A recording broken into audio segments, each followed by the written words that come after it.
morning. I'm a mess. I am dressed very weirdly. Okay, I need to brush my hair. Come here. Yes, it's on a stand. Okay, so I need to brush my hair. Oh, look, you're rolling away. That's clever. You're so clever. Okay. Brush, hair. Oh, that's a big one.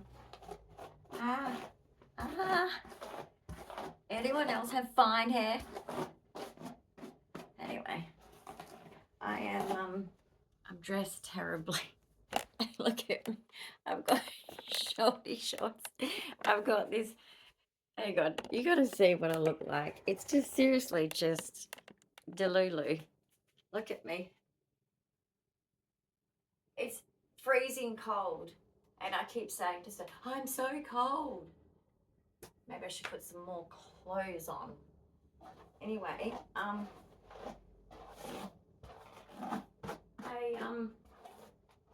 wanted to talk more about social media after our conversation about Charlie Kirk, and I thought that it would be an interesting conversation to have because I'm not the only elder on this. That's my cat scratching the scratching post. Good boy, Max. Basically, yeah. So let's talk about social media a little bit. Oh, that feels better. Hang on, I just need to turn the freaking light off. Okay, so basically, I've been listening to a few different channels. I'm going to actually lay down because I've got a very bad neck, and I don't really want to cause myself any problems. So we'll just do. That's magic. I want to talk about, to anyone who doesn't know life before social media. I'm talking to you guys. And I'm going to set out a challenge that you choose one day a week to not be on social media, to try and experience what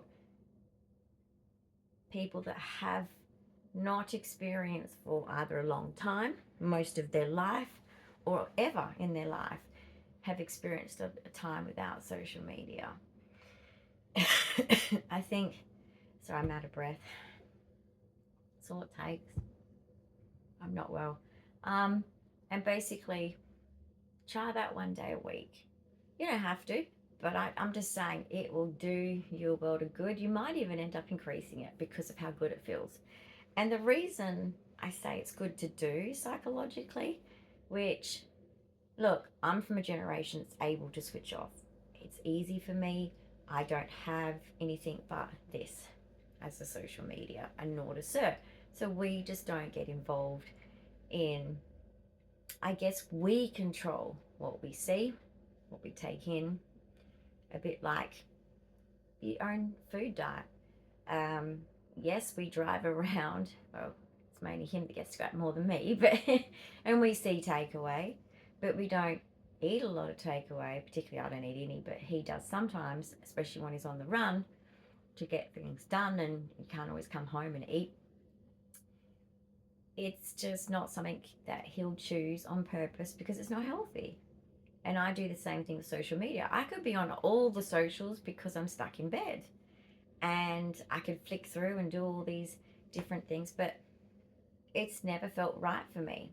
And I'll tell you why, and maybe you can relate. Maybe this will help you detox from social media. This is for people that want to detox. I'm not telling you you have to. I'm not being here sort of saying, oh, well, if you're not detoxed from social media, you're a loser. Not at all. Okay? It's totally, everyone lives the way they want. That's what's important about what we need to hold true to ourselves in the world is live and let live. It's such an important thing to know, is to really respect the differences in the world. That's really all it is, guys. There is no division. There's just go back to the old-fashioned thing, which most of us know existed before, but we just didn't judge. We just didn't. And if someone did, it was socially shamed, guys. Before social media, it was the Mrs. Mangles, which I think doesn't that come from Neighbours?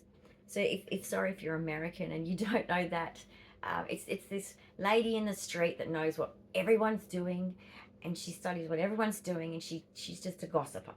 Okay, she's just a gossiper. And, you'd have one of them in every street, whatever. They're a good security guard. Just think of it that way. You listen to their rubbish and gossip and you just kind of go, oh, yeah, whatever. Right, it's a good security. But people just showing off, shamed people for not acting ethical. And now they don't do that. And I do think that's sad because I think we all learn from each other. We do. When nothing is said, nothing gets learnt. And I noticed that the choice of the young ones, and I'm not blaming you, don't ever think that I'm doing the blame game with generations. I'm simply explaining generational behaviours that seem to be the preferred behaviour, and that's because of what you've experienced and what you've seen and what's been put in your head. And that is not in your control. You get forced to go to school, you get forced to be out in certain first jobs, and then whatever job you're in now. That is life. You can't always choose. It takes a lot of privilege to be able to choose who you work with, how many hours you work, where you work. That's privilege. That's not common. That's not normal. Most of us in our jobs, in our study, have had to work alongside with people that are diverse, and we've had to get along. When you've got the choice, then you don't have to do that. But I believe, always make sure it's for good reason. So if someone is what I call unethical, so if someone is toxic in behavior, definitely no. But once again, if it's family, I think you should work it out. I don't think family should ever be the same as other people that you can choose to have in or out of your life. I'm like that with people around me, with just providers, let alone friends, and I'm like that with different family members if they came towards me. Some are like, absolutely, I feel safe with you. Some are like, no, I don't. Actually, I don't feel safe with you. So it just depends on who the person is.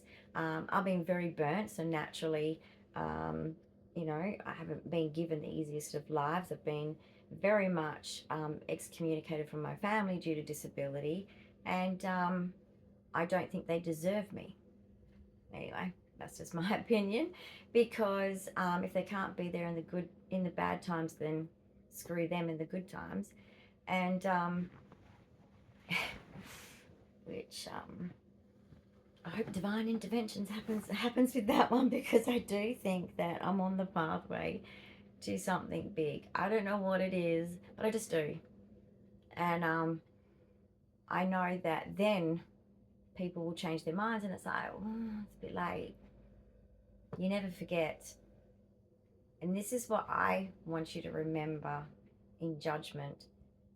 If someone treats you badly when you're vulnerable, that's not a good sign. Because a healthy human being would protect you, even if they don't even know you.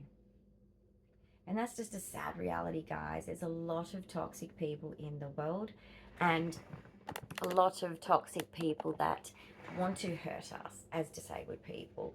And that's a thing. And then you might be another minority group. I don't know, you might be female. It might be based on your skin color, that someone treats you different. It's not okay. But it happens, but it shouldn't happen in families. So we have to learn to deal with that in the greater community, and just, I'm so used to rejection. I don't feel it bothers me. That's how much I've had, that I've become like habituated to it. It's like, yeah, no, I expect that. Yeah, of course you don't like me. It's autism. Everything that people don't like about me is my autism. It's funny, right? Not really funny, but you know what I mean. It's that. It's always my autistic behaviors that make people go, you should be doing better. It's like, if I was neurotypical, I would agree with you, but I'm not neurotypical, and I am doing my best, and I feel like crap for failing, but an autistic doesn't choose the failure. we wouldn't be autistic if we were doing better. Anyway, I've done more self-development than any neurotypical has ever done, unless they're very introspective. There is a lot of neurotypicals that are very introspective and they know themselves so well. But basically, let's go back to social media. I am concerned that a lot of, especially if you're heavy into social media and you know you're addicted, this is for you. This is for you. And none of this is judgment. Every bit of this is just, I want you to know the truth, to know what you're dealing with. And I want you to separate the platforms to you. So when I talk about Facebook, whatever, don't think of your Facebook and it's all about pointed at you. Think of Facebook as a separate entity. I know that's hard. And Instagram. It might be your Instagram, might be your Facebook, but it's affecting you, I promise you. They do it on purpose. This is the thing about when I studied university, subliminal happens. You can be the highest of intelligence and still be brainwashed. Social media is brainwashing. It doesn't just affect our young. It affects anybody and everybody. It desensitizes you. It doesn't make you a better person. It never will. The best thing you can do if you want to do well in life, compared to doing well in life on social media, by getting the best photo. Instead of getting the best photo, learning a lesson that week would be the best thing for your mental health than getting the best photo. Because that is just your shell. Why are you so worried about your shell? That makes me sad. Why are you so worried about a bunch of people online? If they don't come to your home and sit with you and break bread, so to speak, who are these people? And why are they privy to knowing what you do with your private life, what your private opinions are? We also have to take self-responsibility in oversharing. We do. And I think social media has, and once again, this is not your fault. This is what social media has done to you. It could do it to me if I went on it. It'll happen to me too. No one's immune. No one's immune. But if you're on there, it is affecting you and you don't know it. And the best thing you could do is set goals for yourself in the real world that are to be achieved without using social media, unless your job is social media. And some people do. It might be part of your job with social media because it's connected to your business. It might be, you are a content creator and so you have to be with social media. But you can still do the same disconnect. And I think we all, as content creators even, we know that. That's why I always try and say to people, don't worry about if I've done a heavy topic, I'm fine. I can be in absolute tears because I'm in the moment while I'm speaking about something. But when I turn the camera off and I switch into transition to something else of the day, I'm fine. That's because I leave social media and get on with life. I record life.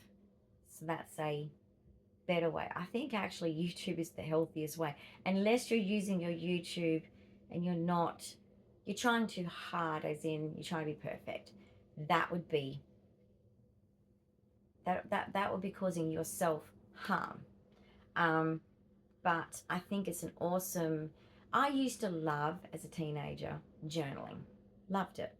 I guess I quickly found that it was a good resource to do to find out where I was at, and having alexithymia, it makes sense now why I found it such a great tool when I didn't have anyone close to me to go, social story, my teenage years I was very isolated. I couldn't connect with people properly because of my autism. People just thought I was doing great because I was just quiet. And I didn't like what the other kids are doing because I wasn't mentally old enough to want to participate, to understand how to participate, had no interest in participating. And then, I was so into my dancing that an athlete, well, we spent a lot of time on that particular sport, and it takes up all of my energy. But I just think that journaling has been great, and this to me is a visual journal. It's a video journal. It's great. I just think it's great. People used to do blogs, and I used to be so envious. I'm like, oh, I've got dyslexia. I can't express myself with words very well at all. Even though speaking now, with all the lessons I've had on how to speak, and as you know, I've gone as far as studying psychology at university just to get this information of who am I and who are other people and what is society, to be able to do this. And for me, it's more effective to speak. For me, it's more effective to listen. I'm a auditory learner first, and then secondary, I'm a visual learner. So those two. Reading something is just no. It doesn't work. I used to have a big whiteboard when I was at uni in one of our weird spare rooms that was kind of, I guess it was meant to be an office. And I remember just writing everything down in like a brainstorm situation because I had to visualize it to get ready for exams and stuff. It was like, I can't just leave it with a few dot points on, palm cards. It's like, I can't do this. I need to see it. I need to make a story in my head. I'll never forget how I had to explain how the synapses work in the brain, and how they fire off, and then what happens with the serotonin reuptake inhibitors, and all of this is very complex. And I was like, oh, this is going to be hard. So I did a lot on visual way, the brain, and showing the synapses exploding. And so people would walk into that room and, what is that? Oh, don't worry about it, just leave it. But basically, if you think about that too, when you're scrolling innocently, that's what's going on. Your brain's being affected with every scroll. Every scroll. And then if you put your phone down and you find it difficult, say you go to another room and you're like, where's my phone? That's concerning. To me, I would be worried about that kind of addiction because, once again, not your fault. It's designed to do that. It's becoming the same addictions as we've had addictions in the past. You're not the only generation to end up with an addiction. There has been planted a lot of addictions in many generations, and you've experienced a social media addiction that's been forced upon you without your consent. You've never known any other life, or you can't remember life before it. That's okay. That's what happens because that's what they've done. And it makes me worried that the expectation on a lot of young people is too high a standard to obtain. And not just in yourself, but I've noticed in other people. I've noticed a massive increase in hate on the parents, which I think is, us parents are coping with it fine, but I tell you what, us parents are all worried about when we do get old and then we are not here anymore, that the sudden smack of that to our children and realizing I wasted my time. I was so selfish and I just didn't realize what I had. That's what worries a lot of us in that cohort, because it's not anyone's fault. I used to be there too. I could never have envisaged, I don't know if that's the right word, envisioned me here today the way I am, the way I think, the way I know things, including my health situation. Never did I guess that my life would be cut short by 25, 30 years. Never crossed my mind. No matter how sick I got, and I've been sick since I was born, I've never been concerned of it being pretty much terminal. Never been concerned with that. That was a shock. And anyone this can happen to. It can happen to you, it can happen to someone around you. Life is fragile. And it shouldn't take a funeral to realize that. And it really worries me. And take that a step further. People are like, oh yeah, I caught up with my cousin on Facebook. No, you didn't. This is the sad thing. When I look back to being a kid and a teenager and a young adult, and the dinner parties, as in at my house, my mum would always invite someone. The dining table was where everything happened, and I created the same thing for me and my kids. We used to invite people over all the time, but then, you know, as I got sick, people just didn't want to come anymore, so that was pretty insulting. But anyway, that happens, doesn't it? People just don't want to stick it out when you're disabled. But anyway, I did used to have a lot of friends that would come over, and I would cook for them, and I would host a wonderful situation, and I had a great time with them. But it is not the autistic that isolates themselves or the disabled. It is the people that leave us behind and can't be bothered keeping in touch or visiting. Fact. But basically those things, barbecues, picnics, are amazing. Going to the zoo as a whole big group, amazing. And yet now it's not as good as social media. It's just not. So I test you guys to do that. On a day where you know you spend a lot of time on social media, I want you to try, even if it's once. If it could be all the time, regularly, great, great. But if you could do it once, where you say, right, I'm so social on social media, yeah, okay, so on that particular day, try something completely different and say to your friends, and it doesn't need to be at an occasion. You just do it because you're alive. Don't wait for a birthday. Don't wait for Christmas. Don't wait for just someone else's birthday. Don't wait for anything. Just do it. Just go, oh, this will be fun. I'm going to invite my friends or my family, and that's fun. I'm going to do that activity.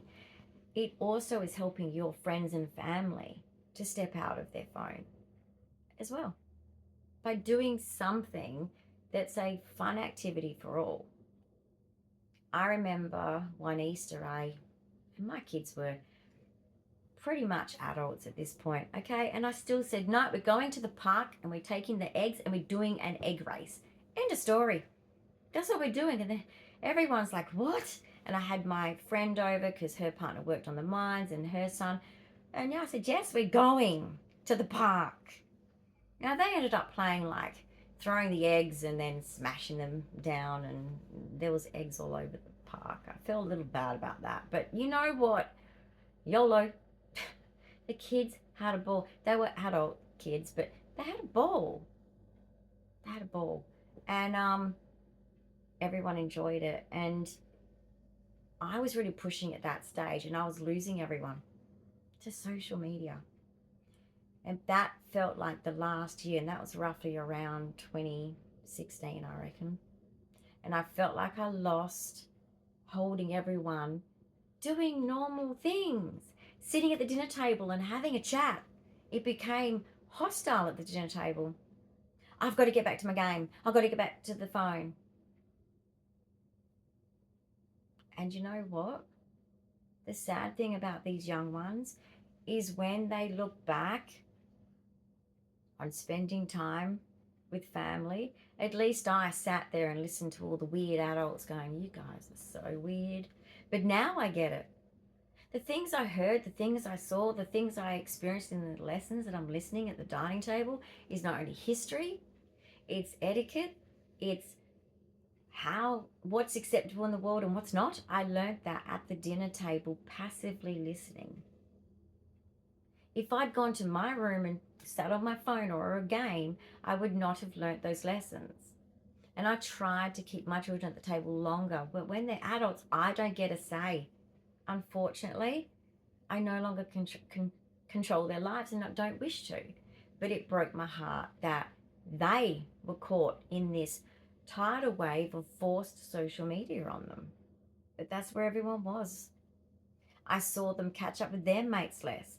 My older son used to have, casino night, and they'd do a big on the table and they'd have their drinks, probably spike their drinks when they were minors, but they did it as adults mainly. But this was in upper high school, so they probably spiked their drinks, come think of it now, but like they were in my home and they didn't appear. I don't know. I'm very naive, but basically they were under our eyeballs, and then if not, they're at someone else's house. And I knew a lot of the parents, so it was all safe. Um, but basically, that even stopped. And I thought, oh, that's not good. These kids need that kind of thing. I thought that was a great activity. Um, and so, yeah, I challenge you to do something on the very social media day that's just invite someone to an activity that you know they'll like, that you like, and just literally shove those phones away, even if it's at the bottom of your handbag or the bottom of your pocket, and just don't pick it up. Don't even take a photo. If you're on a picnic, don't take a photo. Just don't take a photo. Just be in the moment, like literally just. And it's a bit like how TAFE did it with us to get us to choose our pathway on what we want to be. A really good exercise to do is to write the best day of your life. What is your most ideal day?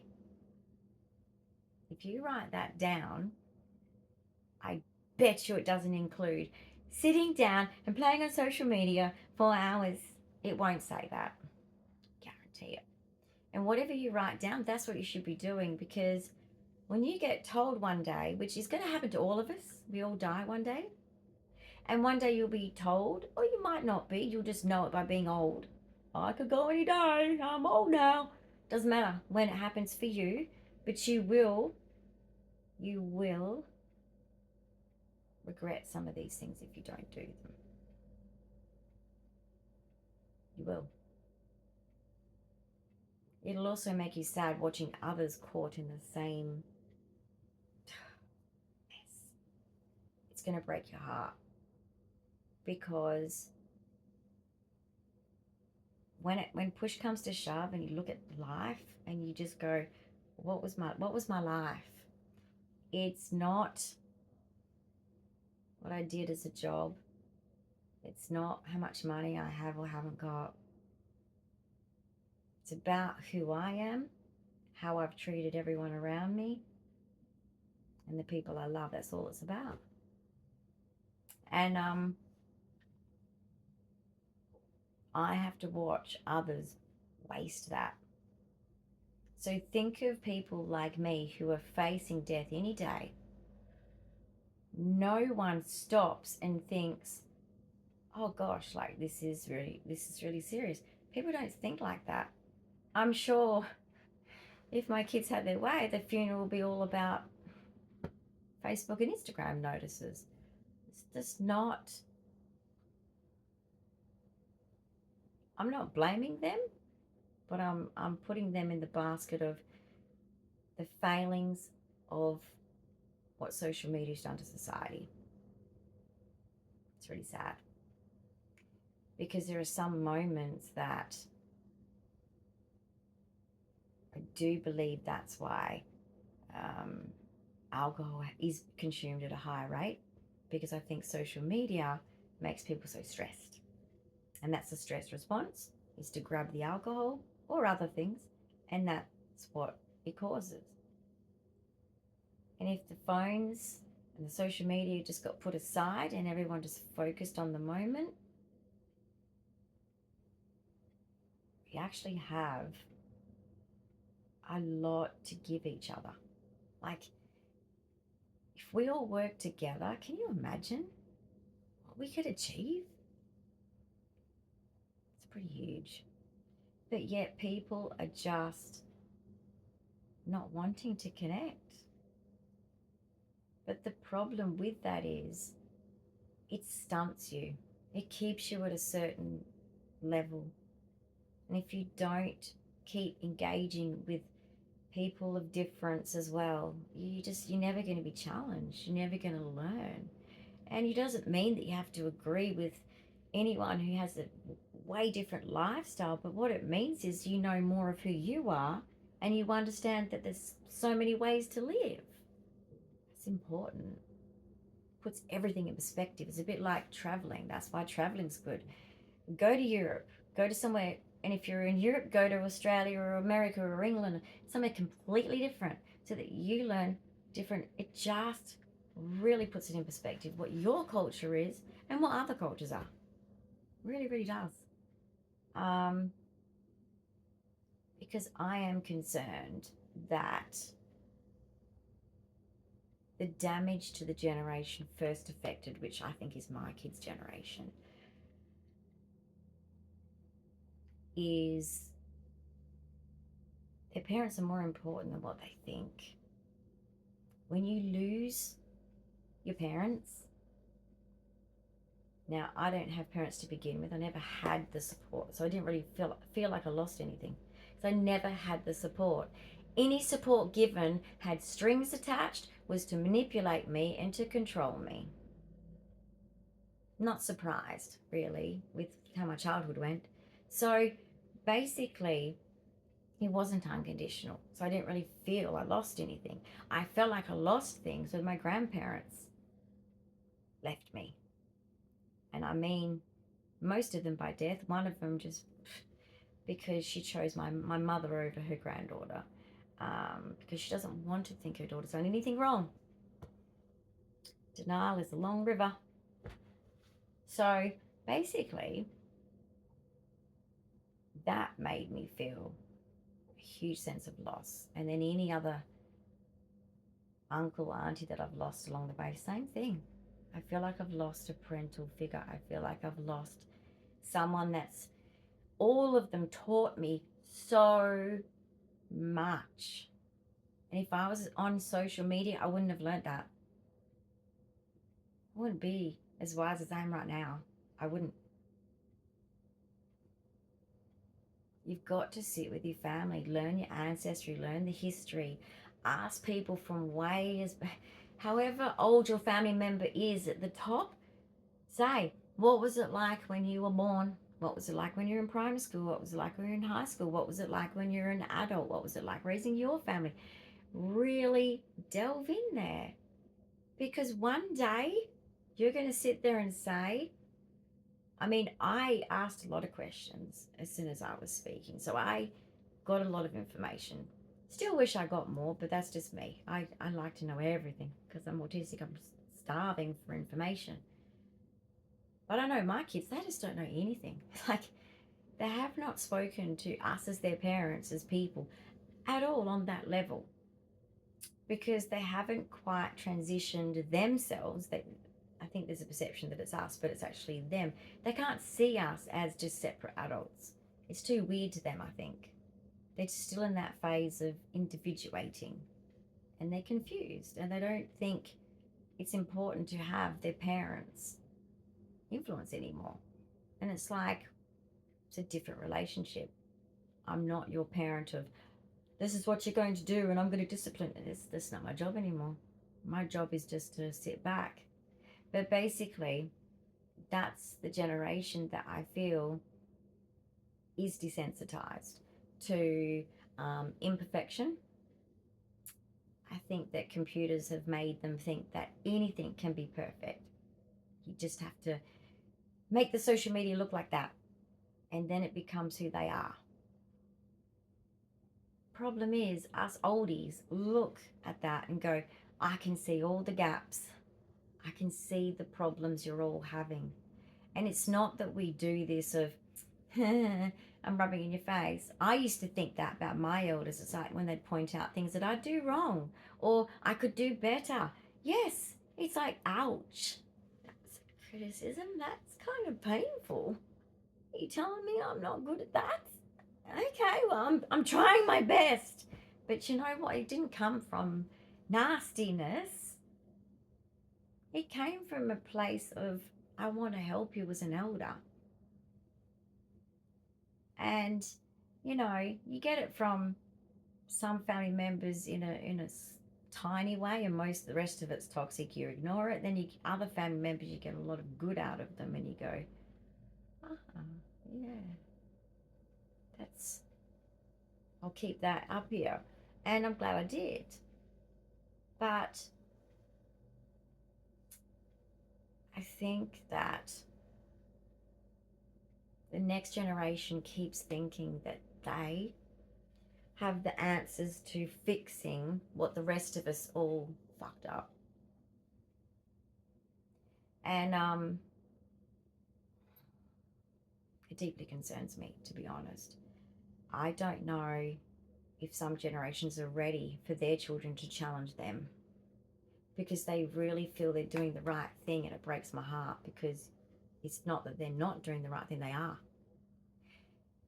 But you can be the best parent. Doesn't mean your kid's going to respect you when they're older at all. In fact, most kids that grow up and are just given a lot of their needs and it's met, and then their wants are met, they get quite overconfident and nasty, to be honest, is what I've noticed. And I think that this time out and no smacking didn't really help that generation at all. At all. I don't think they learnt a lot of lessons, and I think that the lack of understanding for different generational things is just the biggest problem of all. My generation, for example, I went to uni. I was young in my 20s, but we had people in their 20s. We had people just left school, 17 turning 18, right? 20-year-olds, 30-year-olds, 40-year-olds, 50-year-olds. And we all hung in one group. And we respected the differences of when this one went to primary school and this. I had a friend that she grew up in an orphanage in Perth. We had a vast variety of different kinds of people, and everyone respected each other's history and understood them, as in, if they didn't understand them straight away because they're total different generations, like she's in her 50s, I'm in my 20s, we would build that bridge between it and work it out. But these days, the young ones almost want us to disappear. But that's not how life works. We just change roles. We become the elders, and they become the next generation. That's all it is. But they want to erase our belief systems, our thoughts, our concerns. And I tell you what, in my era, to challenge an elder, even as an adult, 30s or whatever, no, it's not acceptable. And we have to keep that rule. Because if we don't, I'd hate to think what you guys who are way younger, how are you going to be treated by the younger generation that comes up? How are they going to treat you? What if they say to you, fuck off, I'm not going to listen to you at all? No. Because they've had all their needs and wants met and everything's so positive for them, and they don't know your hardship. Your things that you grew up with that were hard, they're not going to respect that. They're just going to go, that's your problem. It wasn't my problem. Because their childhood was great. Just gets better as the generations go along, but there's no respect to that. Because that generation just keeps looking at, oh, my mum's perfect. Like, I don't know why you find life so hard. Maybe because we used to get shoved out of home at 18, regardless of whether we were ready or not. Told to get married and have kids and grow up straight away, compared to some in my generation and some of you younger, you are being told you don't have to. That wasn't an option for me. In my generation, you were shamed, publicly shamed. So think of this. Think of putting a Facebook post that's so controversial that maybe you even don't believe in it, and put it up there and see how you feel. Because it's the same thing as me challenging the culture I was raised in and say, nope, I'm not going to get married, and I'm not going to have kids, and I'm not going to work. I'm going to do van life. I would have been knocked into tomorrow. Just wouldn't have been accepted. Public shame everywhere I went. It would have been laughed at, mocked, told you are a no good loser who needs to grow the fuck up. That is the response we would have got. Now, some people might say, but that's the wrong response and that's why it's better now. Is it? Because I'm seeing a lot of greedy, spoiled people who speak to their elders with disrespect who didn't get those options. As in, we created that for you, women, to not have to have kids without shame. None of us go out and go, shame on you for not. We don't do that. But that was what was done to us. You do have it better, but you don't respect that we went through that to give that to you. We stopped that attitude on you. We didn't tell you, you're wasting your life and you're just living like a child. Grow up. We never did that to you. But the boomers did it to us. No, that's just airy-fairy. Get into life, man. That is bullshit. Go to work. Go and get, some kind of career. This is ridiculous. It was not tolerated. And to sit around the house on the weekend was also not tolerated. Big shame in that. Unless it was a Sunday afternoon and you're exhausted or maybe you're sick. But no, it wasn't accepted. Was not accepted to lounge around and do nothing. It was like, surely you can pop to the beach and watch the sunset. You can go out with friends for lunch. It just was like that. And we were more social in groups, in person, and we had a lot more fun, I promise you, than social media. And even my friends, my generation got hooked on it. My friends, oh yeah, social media, and they don't have a life because of it. They do it too. And it's the highlight reel and you look at it and you go, oh, it's so fake. Why are you trying to act like someone young who, not your fault, you don't know that we can see right through that? It's the highlight reel. Sometimes people even fake it. That's sad.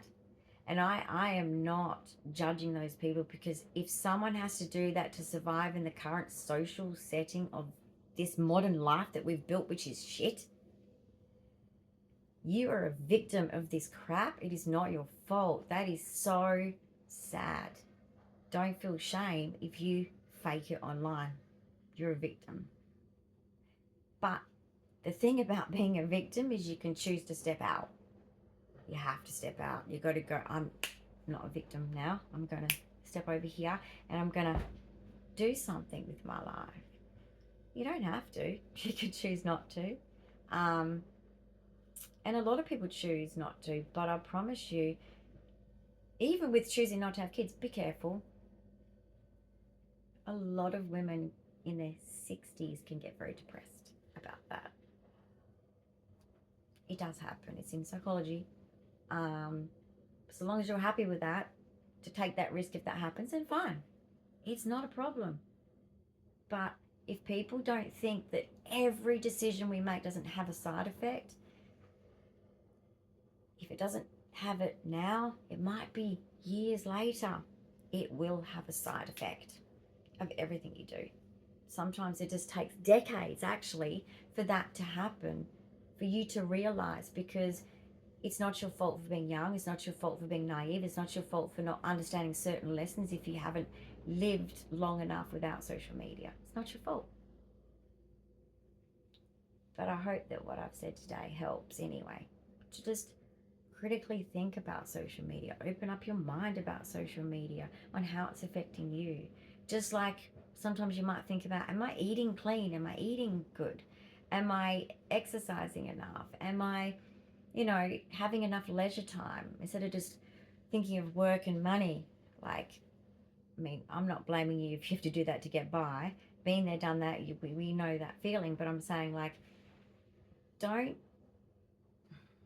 focus on money too much. Focus on hobbies. Focus on your relationships. Focus on the good stuff, the real stuff. Nature, just go and suck it up in nature. Even if you're not a nature person, just give it a go. Go to a national park, give it a go. See how it feels. Every time you feel flustered, don't like life at the moment, no matter where you are, just go to a national park and just sit somewhere pretty and just sit there as long as it takes. Anyway, I just refuse to participate in social media in the way that most do, even people my age. I'm not on Instagram anymore. I'm not on Facebook for a long time now. And my only social media is this. Because I don't believe personally my choice for myself and my lifestyle, even though I'm disabled, and it would be a great tool to connect, hence why I do this channel, because I love you guys, because we're all so the same. Doesn't matter what our labels are, we're all suffering the same struggles, battles, we face the same stuff. And so this is the only place that I feel for me is healthy, because I'm doing. And I also watch other people's stuff because I'm watching real life, other people's real, I make sure I choose who's being authentic or not. I don't just choose inauthentic channels, but I choose authentic channels that I feel is healthy for my mind to consume. It's not toxic, or it's not, it's good that it's reality. Because whether it's reminiscing, whether it's looking forward, whether it's my hobby stuff, whether it's just history, education on things that I am into, I find it healthier for my mind. So I'm just asking for people to be mindful of social media, that's all. I think that's something we can learn from what's happened recently in America, to be honest. I really do. I really think that we really need to question the status quo, because we've let it get to this point, and I don't think it's healthy. And I think every generation knows that. But it's just not normal on a grand scale to be socially interacting to that level, especially in the certain things where you're just scrolling and you're letting the algorithm tell you what to watch. Be careful of that. That's why I think YouTube's the safest social media, even though too much of that I'm sure is bad. Absolutely. But once again, you've got to be discerning on what you watch. Simple as that. So anyway, thanks for listening to my chat on psychology and social media and what's best. I believe I'm not the master of this. None of us know what life. We don't all have it together, but I hope what I've talked about has just sparked a few things for you to make your life better. That's all I want to do, is just bring some things to people's awareness, because sometimes we don't know. I'm bad for that. I do things and I go, why am I doing this? This is making me unhappy. And then I just stop doing it, and then I feel better. So we all just sometimes I'll hear it online myself and go, yeah, I'm going to think about that more. Yeah. So I just thought I'd have a chat with you in case that does that for you. Anyway, take care until the next video. Have a good day.